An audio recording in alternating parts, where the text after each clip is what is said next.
இன் 1998ல Google கம்பெனியை வெறும் $1 million வாங்கும் ஆஃபர் யாகூக்கு கிடைத்தது. ஆனால் அவர்கள் அந்த ஆஃபரை மறுத்துட்டாங்க.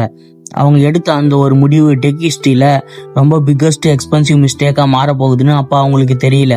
$1 மில்லியன் ஒப்பந்தத்தை மறுத்து பின்னாளில் $1 ட்ரில்லியன் இழந்து விட்டால் எப்படி இருக்கும்? In 1998 two Stanford university PhD students Larry Page and Sergey Brin அவங்க 2 பேரும் சேர்ந்து ஒரு சர்ச் இன்ஜினை பில்ட் பண்றாங்க. அதனுடைய பெயர் தான் கூகுள். அதுல அவங்க அட்வான்ஸ் அல்காரிதம் யூஸ் பண்றாங்க.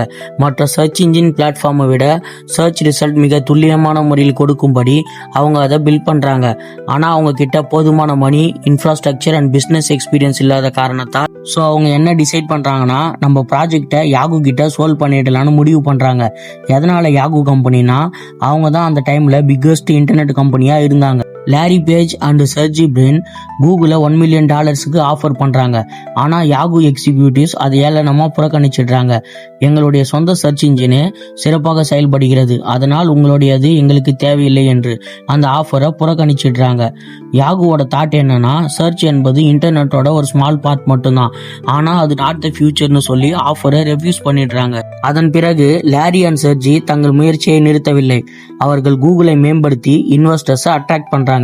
இன் 2002ல கூகுள் கம்பெனி வெற்றியின் உச்சியில் இருந்தது. யாகு அவங்களோட தவறை ரியலைஸ் பண்ணி மீண்டும் கூகுளை வாங்க முயற்சிக்கிறாங்க. ஆனால் இந்த முறை கூகுளின் விலை $3 பில்லியன் உயர்ந்து விட்டது. மேலும் ஒரு முறை யாகு வேண்டாம் என்று சொல்லிவிட்டது.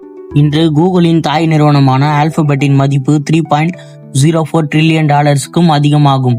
அதே நேரத்தில் யாகு நிறுவனம் இன் 2017ல வெரிசான் என்ற நிறுவனத்திற்கு $5 பில்லியனுக்கும் குறைவான விலைக்கு விற்கப்பட்டது. யாகு நிறுவனத்தின் இந்த முடிவு one of the most expensive mistakes in tech history. சிறியதாக தோன்றும் ஒரு யோசனை கூட நாளை உலகையே மாற்றும் சக்தியாக மாறலாம்.